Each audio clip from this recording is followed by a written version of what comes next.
의사들은 왜 거리로 나왔을까요? 단순히 밥그릇 싸움일까요? 이 사건의 정리를 간단히 해드리겠습니다.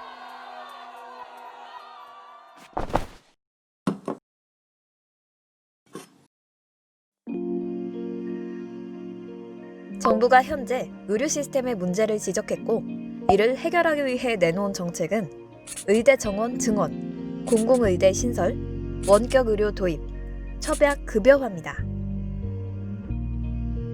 네, 첫 번째로 의대 정원을 얼마나 늘리는 걸까요? 10년 동안 약 4,000명 증원하고 그 중에 3,000여 명은 특정 지역에서 10년 동안 의무적으로 근무시키게 하는 정책입니다. 즉, 지역 의사제를 이야기하는 것이죠. 두 번째는 공공의대 신설입니다. 설립 비용과 등록금 등의 교육비는 모두 국가와 지자체에서 지원하지만 대신에 공공의대 졸업자는 해당 지역에서 필요로 하는 의사로 근무하는 것입니다. 내과, 외과, 흉부외과 등 기피과에 관계없이 근무하는 것이죠. 세 번째로 원격 의료 도입입니다. 말 그대로 의사와 환자가 만나지 않고 비대면으로 진료를 하는 것입니다. 네 번째로 첩약 급여화입니다. 첩약은 한약과 탕약을 말하는데요. 이 한약도 건강보험을 적용하겠다는 것입니다. 이 같은 정부의 정책에 의사협회가 반대하고 나섰습니다. 정부가 이 정책을 주장하는 이유는 무엇일까요? 국민들의 의료비 부담 절감입니다. 국제적으로 볼 때 우리나라 국민들의 의료비 부담이 높음을 지적했고, OECD 국가 중에 한국의 가계 직접 의료비 비율이 멕시코 다음으로 높은 36.8%라고 말했습니다. 실제로 가족이 중증질환에 걸리게 되면 의료비 걱정부터 앞서는 게 사실이고, 특히 저소득층은 의료비 해소 불가를 이유로 들었습니다. 국민들의 과중한 의료비 고통을 줄이기 위해서는 국가가 나서야 하고, 건강보험 보장성 강화를 통해 책임을 다하겠다고 했습니다. 의료비 부담에 이어서 OECD 주요국 의사 수를 꼽을 수가 있었는데요. 타 OECD 주요국에 비해서 대한민국의 의사 수가 현저하게 낮다는 것이 그 이유라고 합니다. 의사 수 및 큰 병원들이 주로 수도권에 밀집해 있어서 지역 편차가 크고, 이 기피과의 인력 부족 현상도 이유를 꼽았습니다. 따라서 정부는 의과대학 정원을 증설하고 지역의사 인력을 확충해서 지역 의료 격차 현상 해소를 주장하고 있는 것입니다.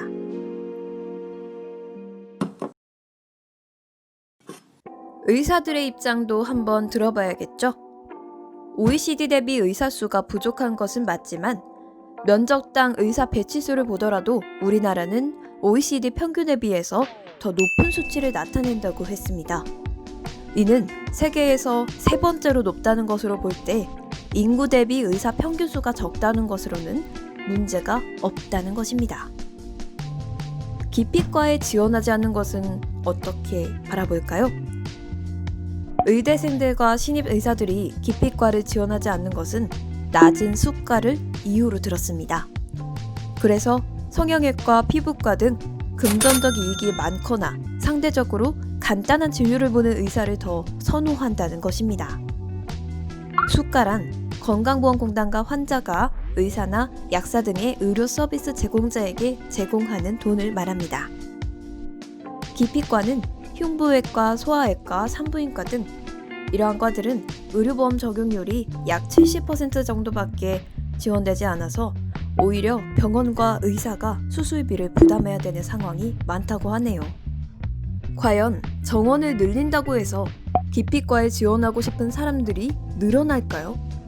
그렇다면 공공의대 출신 의사들로 10년을 의무복무시킨다고 해도 10년 후면 해당직을 계속할 수가 있을까 생각하는 것이죠. 그렇게 되면 오히려 의사 정원이 늘어남에 따라서 수도권과 대형 병원에 지원하는 경쟁 구도는 더 심화될 것입니다.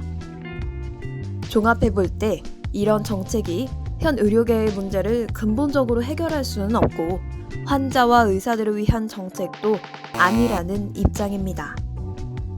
또 여기서 문제는 건강보험료 혜택이 늘어난 만큼 건강보험료가 증가하게 된다는 것인데요. 의사들이 진료를 할 때 받는 수가는 국민건강보험에서 지불하게 됩니다. 현 국민건강보험은 2018년을 기점으로 적자로 돌아섰는데요. 이런 상황이 유지될 시 파산의 위험까지 있다고 볼 수가 있겠습니다.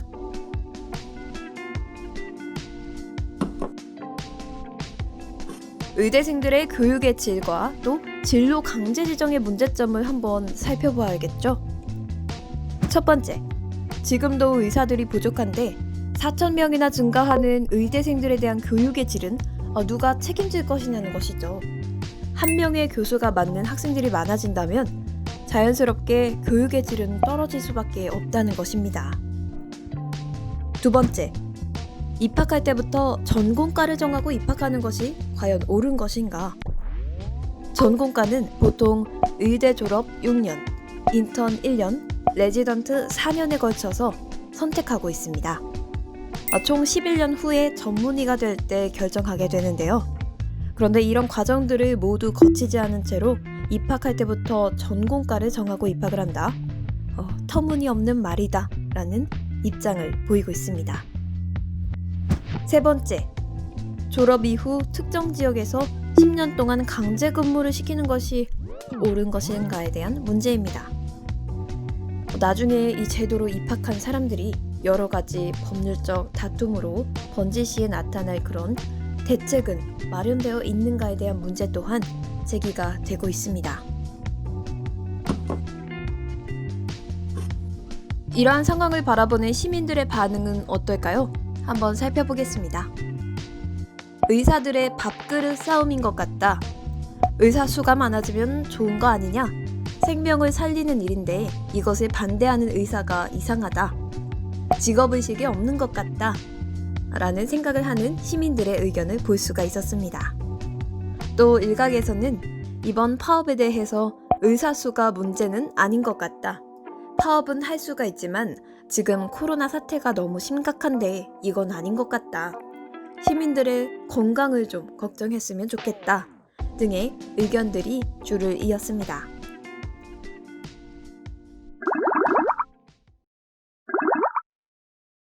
여러분들은 이 사건에 대해서 어떻게 생각하시나요? 정부의 입장과 의사들의 입장도 있지만 직접적인 의료 혜택을 받는 사람들은 국민들인 만큼 우리가 보다 더 관심을 갖고 이 문제에 대해서 개선되어지도록 지켜봐야 할 것 같습니다. 이상 파스타였습니다. 감사합니다.